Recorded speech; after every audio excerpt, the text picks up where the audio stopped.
Namaste and welcome to Mukesh Kumar GK online class on YouTube. Friends, today's session is very important. Today you will be given the complete information about all the major sites of Indus Valley civilization. Let's begin today's session.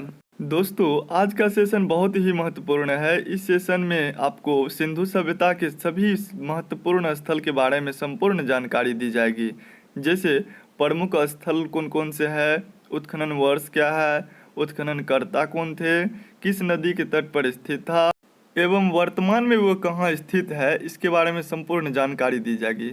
इसमें पहला स्थल जो था वो था हड़प्पा। इसका उत्खनन वर्ष 1921 है, जो दयाराम साहनी के द्वारा उत्खनन किया गया था और ये रावी नदी के तट पर स्थित था। वर्तमान में ये पाकिस्तान के पंजाब प्रांत में माउंट गोमरी जिले में स्थित है। दूसरा स्थान था मोहनजोदड़ो। ये 1922 ईस्वी में उत्खनन किया गया राखल दास बनर्जी के द्वारा और ये सिंधु नदी के तट पर स्थित था। वर्तमान में पाकिस्तान के सिंध प्रांत के लाड़काना जिले में स्थित है। तीसरा जो महत्वपूर्ण स्थान था वो था सुतका गेंडोर। ये 1939 ईस्वी में उत्खनन किया गया ऑरेंज स्टालिन के द्वारा। दास्क नदी के किनारे स्थित था। वर्तमान में बलूचिस्तान पाकिस्तान में स्थित है। सिंधु घाटी का चौथा महत्वपूर्ण स्थान रंगपुर है, जिसका उत्खनन 1953 से 55 ईस्वी के बीच में हुआ था रंगनाथ राव के द्वारा और ये भादर नदी के किनारे स्थित था। अभी वर्तमान में गुजरात का काठियावाड़ा जिला में स्थित है। पांचवा था चंदहुद्रो। ये 1931 ईस्वी में उत्खनन किया गया गोपाल मजुमदार के द्वारा, जो सिंधु नदी के तट पर स्थित था। वर्तमान में सिंध प्रांत पाकिस्तान में स्थित है। छठा है रोपर। इसका उत्खनन 1953 से 71 के बीच में किया गया और यज्ञदत्त शर्मा के द्वारा। ये सतलज नदी के किनारे स्थित था। वर्तमान में पंजाब का रोपर जिला, जो कि भारत में स्थित है, यहाँ है। चलिए और देखते हैं अगला। सातवां जो महत्वपूर्ण स्थल थे उसमें थे कोटदेजी। ये 1953 से 57 में उत्खनन किया गया फजल अहमद खां के द्वारा, जो सिंधु नदी के तट पर स्थित था। वर्तमान में सिंध प्रांत का खैबरपुर नगर में स्थित है। आठवां स्थल आलमगीरपुर है, जो 1958 ईस्वी में उत्खनन किया गया यज्ञदत्त शर्मा के द्वारा, जो हिंडन नदी के किनारे स्थित था और वर्तमान में मेरठ उत्तर प्रदेश में स्थित है। नौवां जो महत्वपूर्ण स्थल थे वे थे लोथल। ये बहुत ही महत्वपूर्ण है। 1955 से 63 के बीच में इसका उत्खनन किया गया। M.R. राव एवं भार्गव इसके उत्खननकर्ता थे। ये भगवा नदी के किनारे स्थित था। वर्तमान में अहमदाबाद गुजरात में स्थित है। 10वां है कालीबंगा। ये 1953 से 60 के बीच में उत्खनन किया गया बीबी लाल एवं B.K. थापर के द्वारा और ये घाघर नदी के तट पर स्थित था। वर्तमान में हनुमानगढ़ राजस्थान में स्थित है। 11वां है सुतकोटदा। ये भी बहुत ही महत्वपूर्ण है।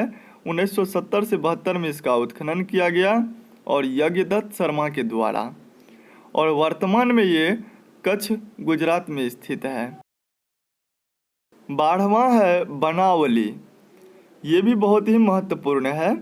इसका उत्खनन 1973-74 में किया गया रविंद्र सिंह बिष्ट के द्वारा, जो कि घाघर नदी के किनारे स्थित था और ये वर्तमान में हिसार हरियाणा में स्थित है। चलिए देखते हैं अगला टॉपिक। इसमें है प्राचीन नदियां एवं उनके वर्तमान नाम। जैसे पहला दिया हुआ है प्राचीन नाम है और एक साइड में है वर्तमान नाम। जैसे पहला जो नदी था इसमें सिंधु नदी था, इसका वर्तमान नाम सिंध है। दूसरा नदी था गोमल। गोमल का अभी वर्तमान में गोमती नाम से जाना जाता है ये।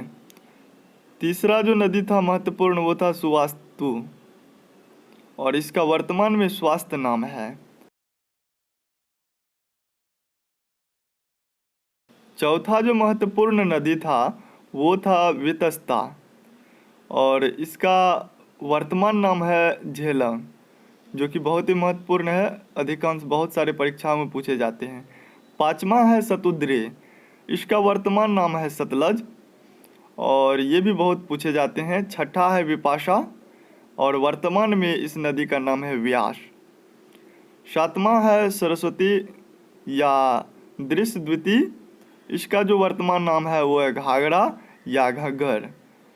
चलिए अगला जो दिया हुआ है प्राचीन नाम और वर्तमान नाम, इसमें है अगला नदी सदानीरा और इसका जो वर्तमान नाम है वो है गंडक। नवा में है कुंभा और इसका वर्तमान नाम है काबुल। 10वां में है पुरुषनी, इसका जो वर्तमान नाम है वो है रावी। 11वां नदी जो है वो है अस्किनी, इसका वर्तमान नाम चिनाव है। और 12वां में है मरुदवर्धा, इसका वर्तमान नाम है मरुवर्धमान। अगला है सुषोमा, इसका वर्तमान नाम है सोहाना। चलिए अगला टॉपिक देखते हैं। दोस्तों अगला टॉपिक भी बेहद महत्वपूर्ण है। इस टॉपिक में आपको विवाह के प्रकार के बारे में बताएंगे। विवाह वैसे 8 प्रकार के होते हैं। इसमें जो पहला विवाह है वह है ब्रह्म विवाह। इस विवाह में कन्या के माता पिता उसे वस्त्र एवं आभूषण से सुसज्जित कर उसे वर को सौंप देते हैं। विवाह के सभी प्रकारों में इसे सर्वश्रेष्ठ माना गया है। दोस्तों अगला जो विवाह का प्रकार है वह है देव विवाह। इस प्रकार के विवाह में यज्ञ करने वाला ऋषि के साथ कन्या का विवाह किया जाता है। अगला जो विवाह है वह है आर्ष विवाह। इस प्रकार के विवाह में वर को 2 गाय दान में दिए जाते हैं।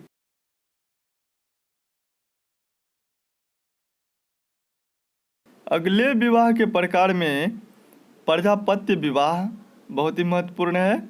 इस प्रकार के विवाह में माता पिता से वर कन्या सौंपने का आग्रह करता है। अगला विवाह का प्रकार है राक्षस विवाह। इसमें वर सोती हुई कन्या का अपहरण करके उससे विवाह कर लेता है। अगला जो महत्वपूर्ण विवाह का प्रकार है वह है गंधर्व विवाह। इसमें वर एवं वधू में प्रेम हो जाता है और ये सहमति से एक दूसरे से विवाह कर लेते हैं। अगला विवाह का प्रकार है आसुरी विवाह।